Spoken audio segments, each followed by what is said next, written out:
Hermanas y hermanos, el Señor esté con vosotros.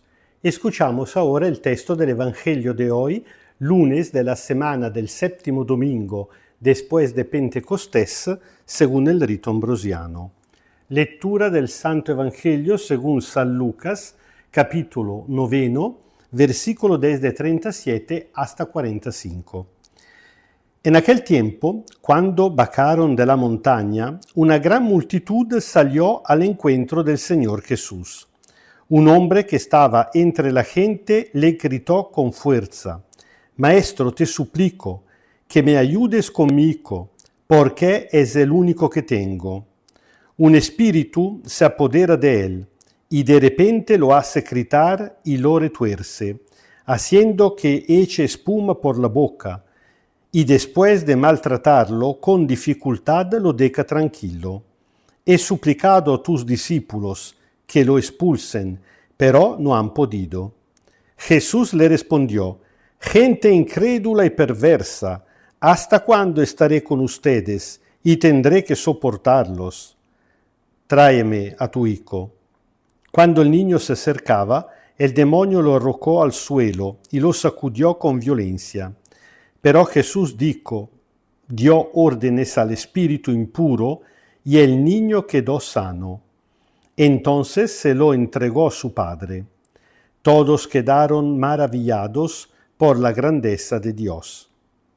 Como todos estaban sorprendidos por las cosas que Jesús hacía, les dijo a sus discípulos: «Escuchen bien esto que les digo. El Hijo del Hombre será entregado en manos de los hombres». Sin embargo, no entendían lo que Jesús les decía, ya que era para ellos como algo envuelto en el misterio, por lo que no podían comprenderlo, y les daba miedo preguntarle sobre esto. Palabra del Señor. Realmente son palabras muy duras las que escuchamos por parte de Jesús en este texto.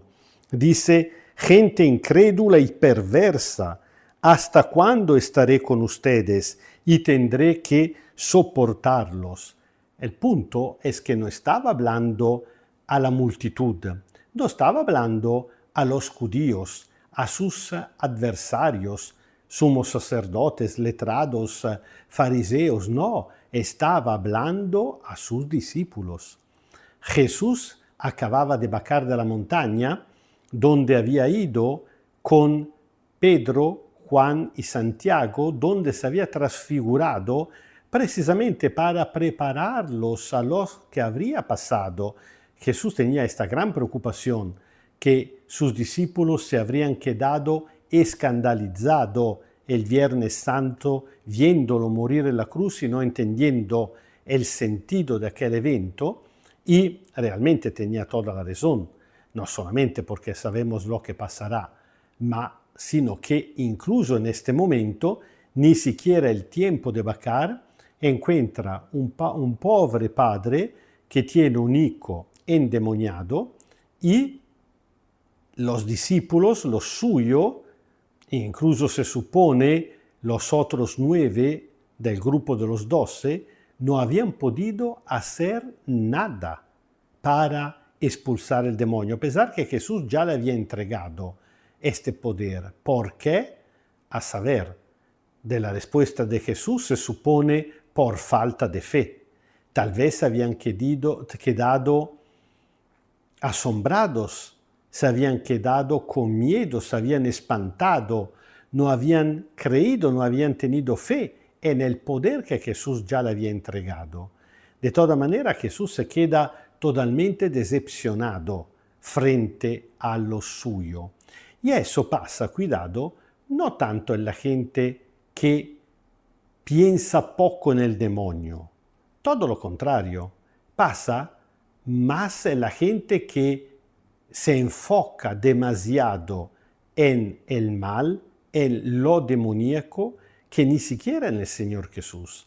Porque cuando se llega al enfrentamiento con el mal, si uno conoce al Señor Jesús, no tiene miedo, o por lo menos tiene la valentía de enfrentarse. Desgraciadamente, incluso dentro de la iglesia, dentro de los grupos, Hay mucha gente que habla más del pecado que no de la gracia, más del demonio que ni siquiera de Jesucristo. A veces incluso hermanos sacerdotes dejando la sospecha que a veces se trate más de caso psicológico que ni siquiera de falta de fe.